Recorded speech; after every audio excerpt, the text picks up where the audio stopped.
एक कथा आती है, श्री गिरिराज जी की तलेटी में हमारे व्रजमंडल में एक व्यापारी रहता था।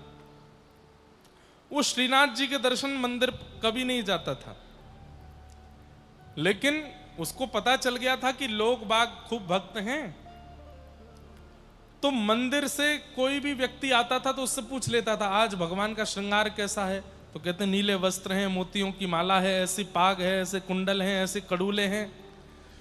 तो वो एक पेड़ के नीचे बैठ करके बढ़िया लच्छेदार वाणी में सुंदर सुंदर बातों में सजा करके उस विषय को सुनाता था, और खूब सारी भीड़ उसको सुनने के लिए आती थी। बोला आज भगवान ने नीली पोशाक पहनी है, आज ऐसे मोतियों की माला पहनी है, ऐसे कानों में कुंडल पहने हैं, जबकि वो स्वयं कभी दर्शन करने नहीं जाता था, केवल आते जाते लोगों से सुन लेता था। एक बार श्री भक्तराज सूरदास जी महाराज निकले, उन्होंने जब उसकी वाणी सुनी तो वे समझ गए ये लटके झटके करके बोल रहा है, लेकिन स्वयं दर्शन नहीं करता है ठाकुर जी के। लोगों को आकर्षित करने के लिए, भ्रमित करने के लिए, अपना दास बनाने के लिए बस बोल रहा है, स्वयं दर्शन नहीं करता ठाकुर जी का। तो सूरदास जी उसके पास जाकर के बोले, सेठ जी बहुत अच्छी कथा करते हो आप तो सब कृपा है। अच्छा, श्री जी बाबा के दर्शन कब से नहीं किया आपने? सीधे पूछा। सूरदास जी के तो नेत्र नहीं है, लेकिन उनको सब दिखता था। तो वो बोलता था मैं तो आज सुबह ही करके आया। बोले थोड़ा और सच बोलो अब आपसे क्या, कल रात को किए थे। बोले थोड़ा और सच बोलो। कल राजभोग में किए थे। बोले अब तुम अच्छे से सच बोल ही दो ना, कब किए थे? बोले अब आपसे क्या छुपाऊं, एक सप्ताह पहले किए थे। बोले सुनो, अब भी तुम झूठ बोल रहे हो, सच बताओ दर्शन कब किए थे? अंत में उसने कहा मैंने 3-4 महीने से दर्शन ही नहीं किए। सूरदास जी बोले अब सच बोले ना, और यहां बैठ करके बढ़िया लच्छेदार वाणी में प्रवचन करते हो, दुनिया को जो है ठाकुर जी के बारे में बता बता करके ऐसा प्रतीत कराते हो कि तुम भगवान का नित्य दर्शन करते हो, और स्वयं जाते भी नहीं हो। चलो मेरे साथ दर्शन करने चलो। तो उसने कहा अभी नहीं, कल सुबह चलूंगा। बोले अभी चलो। और सूरदास जी उसका हाथ पकड़े और लेकर के गए दर्शन करने। अब इस पूरी कथा का सार क्या है कि जैसे ही सूरदास जी उसको लेकर के मंदिर के अंदर पहुंचे, तो गर्भगृह में श्रीनाथ जी खड़े खड़े बोलने लगे, और श्रीनाथ जी प्रसन्न होकर के बोले आज तो मैं बड़ो राजी भयो हूं, आज तो मैं बड़े आनंद में आ गया हूं। क्यों? इतने परम वैष्णव को मेरे पास लेकर के आए हो, मैं तो यहाँ से बड़ो राजी है क्यों?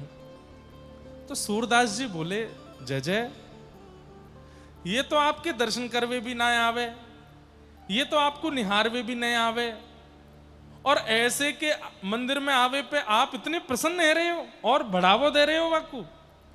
तब ठाकुर जी बोले मैं या के दर्शन करके इतना प्रसन्न या मारे है रहा हूं क्योंकि मेरो प्रिय सूरदास जा को हाथ पकड़ करके लेके आयो है, वो कोई सामान्य नहीं हो, वो कोई श्रेष्ठ होगा। मैं जा सूरदास से प्रेम करूं, वो सूरदास कोई को लेकर के आयो है, तो भाई उसका स्वागत तो करना पड़ेगा ना। अब भाई कई बार ऐसा होता है हम सबसे नहीं मिल पाते, सबसे नहीं जुल पाते, कई बार कई जगह कथाएं भी नहीं दे पाते, लेकिन अब घर की कोई सदस्य का फोन आ जाए हमारे, जिनका मैं बहुत सम्मान करता हूं, जिनका मैं बहुत बोले उनसे मिलना पड़ेगा। अब चाहे रात में नींद छोड़ के मिलना पड़े, मिलना पड़ेगा ना। क्यों? हमारे घर का एक सदस्य बोल रहा है।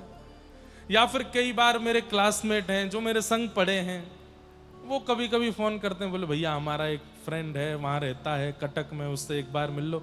मैंने कहा मिलने में दिक्कत नहीं है, पर मेरे कार्यक्रम सुबह से शाम तक व्यस्त हैं, पर तुम्हारा फोन आया तो जैसे भी मिलेंगे मिल लेंगे। प्रिय का कोई प्रिय है तो उससे मिलने में, चाहे वो योग्य नहीं है फिर भी हम उससे मिलते हैं, चाहे वो योग्य नहीं है फिर भी हम उससे बात करते हैं। कई बार ऐसा भी होता है कि कहीं कथा होती है ना, तो किसी का फोन आता है घर से कि वहां एक अमुक नाम के व्यक्ति है, उनसे मिलना है।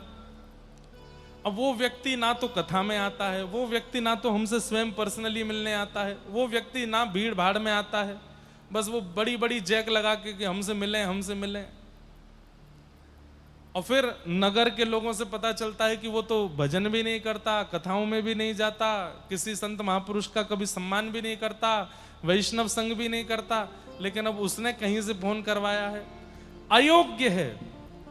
लेकिन हमारे किसी प्रेमी ने कहा, इसलिए फिर भी हम उससे मिल लेते। ऐसे ही हम सब अयोग्य हैं। हाँ, ठाकुर जी से मिलने वाला एक भी लक्षण नहीं है हमारे अंदर, लेकिन जब हम ऐसे आचार्यों के पास जाते हैं, ऐसे महत् पुरुषों के पास जाते हैं जो महाप्रभु जी को अति प्रिय हैं, और उनसे जाकर के कहते हैं कि आप थोड़ी कह दो, ये जब कह दो महाप्रभु जी ये आया है दर्शन करने, तो भले ही वो अयोग्य हो, महाप्रभु अच्छा तुम लेके आए हो तो मिलूंगा, जरूर मिलूंगा, इसको तो मैं देखूंगा।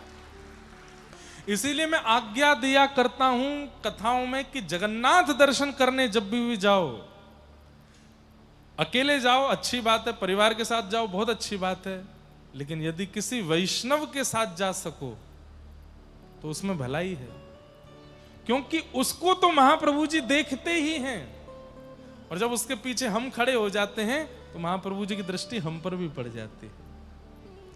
अरे भाई, कोई इत्र लगा करके आया हो और आप उसके बगल में खड़े हो जाओ तो सामने वाले को तो भ्रांति हो जाएगी ना कि इत्र लगाया किसने, दोनों में से खुशबू तो आ रही है। वही बात यहां पर जड़ भरत जी समझा रहे हैं, रहो गणित तपसा न याति, तपस्या से नहीं मिल सकता वो प्रेम, नचे जया, यज्ञ से भी नहीं मिलेगा, निर्वपणा गृहीत्वा, गृहस्थ के उचित नियमों करने से भी नहीं मिलेंगे, न छंदसा नैव जलाग्नि सूर्य, ना ही वो वेद अध्ययन से मिलेंगे, ना ही वो उपासना करने से मिलेंगे। कैसे मिलेंगे? बिना महत्पाद रजोभिषेकम। इसी का ट्रांसलेशन गोस्वामी तुलसीदास जी ने किया। क्या? श्री गुरु चरण सरोज रज निज मन मुकुर सुधार। अब यहां पर ऐसा नहीं कहा जा रहा है कि भाई महत्पुरुष संत जनों की चरण रज को इकट्ठा कर लो, उससे स्नान करो, उसको सिर पर डालो, नहीं, उनके संग को ही उनकी चरण रज कहा जा रहा है। उनकी वाणी का पालन ही उसी को ही संग कहा जा रहा है। वर्णौ रघुवर विमल यश जोदायक फलचार।